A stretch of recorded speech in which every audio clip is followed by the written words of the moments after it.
ایک پہلو ایسا ہے جس کے حوالے سے حضور کی عظمت ہماری سمجھ میں آئے گی.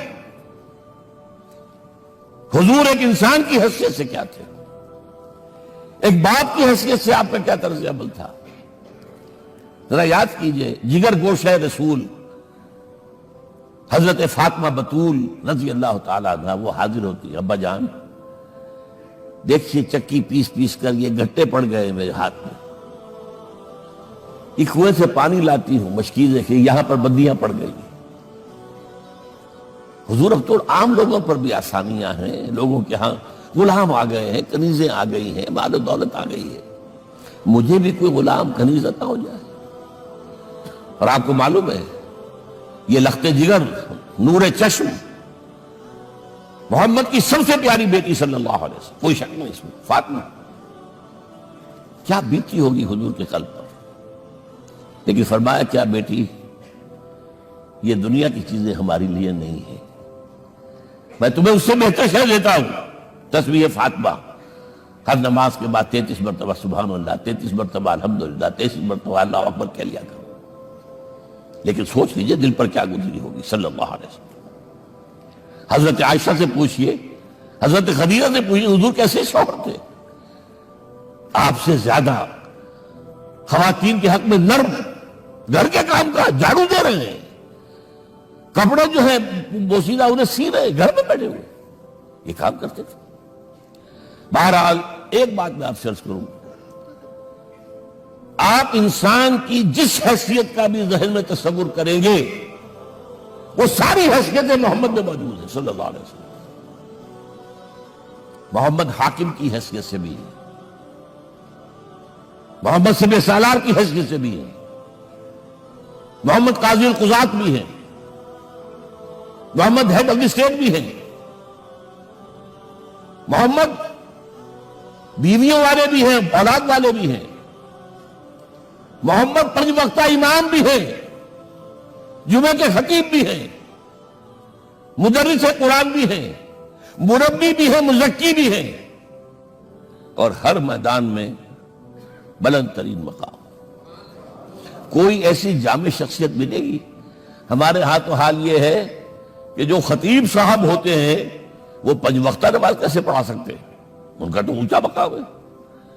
5 وقتہ نماز کے لیے تو علیحدہ چاہیے امام آپ کو, اور وہاں بھی ایک امام سینئر ہوگا, وہ عشاء مغرب اور فجر پڑھائے گا, ایک جونیئر ہوگا بیچارہ, وہ جو خاموش نماز ہے وہ پڑھائے گا. 5 وقتہ نماز پڑھا رہے محمد صلی اللہ علیہ وسلم, اور خطیب بھی وہی ہے, مربی بھی وہی ہے, مزکی بھی وہی ہے. ہمارے ہاں جو لوگ تزکیہ نفس کے میدان میں ہیں وہ پھر جماعت کبھی نہیں کراتے, کبھی نہیں دیکھا ہوگا آپ نے کسی صاحب کو کراتے ہوئے. یہ جامعیت کیوں ہے؟ جامعیت کبریٰ. پہلی بات تو یہ نوٹ کیجئے, حضور انتہائی غیور انسان تھے, انتہائی غیور. یہ کہا جاتا ہے کہ اگر حضور گھوڑے اس میں سوار ہوتے تھے اونٹ پر اور آپ کا کوڑا نیچے گر گیا تو آپ یہ کسی سے نہیں کہتے تھے کہ ذرا یہ میرا کوڑا مجھے پکڑا دینا, یہ بھی گوارا نہیں تھا. آپ اونٹ بٹھا کر نیچے اتر کر اپنا کوڑا خود اٹھاتے تھے. کسی سے اپنے ذاتی کام کے لیے کوئی مدد مانگنا امکان ہی نہیں. بلکہ ایک واقعہ تو وہ ہے جب بھی میں تذکرہ کرتا ہوں میری آنکھوں میں آنسو آ جاتے ہیں. یہ ہجرت کے وقت کا واقعہ ہے.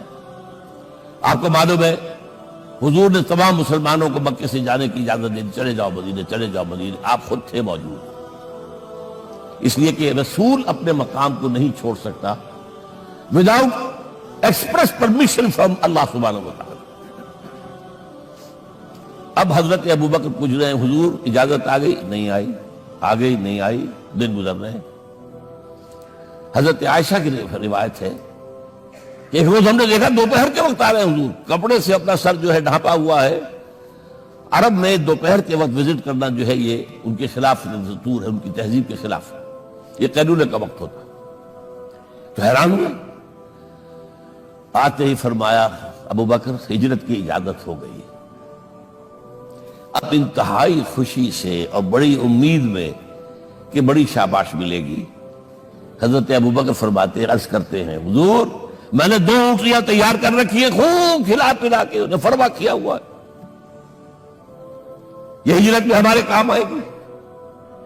حضور تھوڑا سا توقع فرماتے ہیں، پھر کہتے ہیں اچھا ٹھیک ہے، ایک میں استعمال کروں گا لیکن میں اس کی قیمت ادا کروں گا۔ حضرت ابوبکر رو پڑے، حضور مجھ سے یہ مغایرت، سائے کے تناب کے ساتھ رہنے والا، اس سے یہ مغایرت، ذرا سے اشارے پر اپنی کم سن بیٹی پیش کر دی نکاح کے اندر، اس سے یہ مغایرت، رو پڑے۔ لیکن حضور کی اپنی غیرت تھی، میں قیمت دوں۔ اب بتائیے مدد کا کے لیے درکار تھی؟ مدد تھی ان کے مشن کے لیے۔ مشن دو حصوں میں تھا، اس کو جانیے، آج کچھ علمی باتیں آ رہی ہیں۔ حضور کے مشن کے دو حصے، ایک ابتدائی جو تمام انبیاء اور رسول کا تھا، ایک تکمیلی جو صرف محمد کا ہے صلی اللہ علیہ وسلم۔ ابتدائی کیا ہے؟ اللہ کی طرف دعوت، تبلیغ۔ جو دعوت قبول کر لے ان کے لیے بشارت، بشیر کہ تمہارے لیے آخرت میں جنت ہے، نعمتیں ہیں۔ رد کر دے ان کے لیے نذیر، خبردار کرنے والے، جہنم کے لیے تیاری کر لو۔ داعی اللہ، اللہ کی طرف بلانے والے، سراجا منیرا، روشنی کے چراغ۔ یہ حیثیت مشترک ہے تمام انبیاء کرام۔ تمام انبیاء بشیر بھی تھے، نذیر بھی تھے، داعی بھی تھے، سراج منیر بھی تھے، اگرچہ ان تمام حیثیتوں میں بھی حضور کا سب سے اونچا مقام علیحدہ نمایاں ہے، لیکن حیثیت بنیادی طور پر مشترک ہے۔ ایک حیثیت تکمیلی، اور وہ کیا ہے؟ اے نبی، جو دین آپ کو دیا گیا ہے صرف تبلیغ نہیں، صرف تعلیم نہیں، اس کو قائم کر کے دکھاؤ نظام زندگی کی حیثیت سے۔ 3 مرتبہ قرآن میں یہ الفاظ حضور کے لیے آئے ہیں، هو الذی ارسل رسولہ بالہدی ودین الحق لیظہرہ علی الدین کلہ۔ 3 دفعہ سورہ توبہ میں یہ الفاظ آئے، سورہ صف میں یہ الفاظ آئے، سورہ فتح میں یہ الفاظ آئے۔ وہی اللہ جس نے بھیجا ہے اپنے رسول کو صلی اللہ علیہ وسلم، الہدا، قرآن حکیم، ہدایت کاملہ، اور نمبر 2 دین حق۔ یہ 2 چیزیں دے کر بھیجا، کس لیے؟ تاکہ اس دین کو غالب کرے پورے نظام زندگی پر۔ یہ معاملہ ذرا سوچئے، اور یہ حضور کے لیے 3 دفعہ، اور کسی اور نبی کے لیے 1 دفعہ بھی نہیں۔ قرآن مجید کے اس نقطے کو ذہن نشین کر لیجیے۔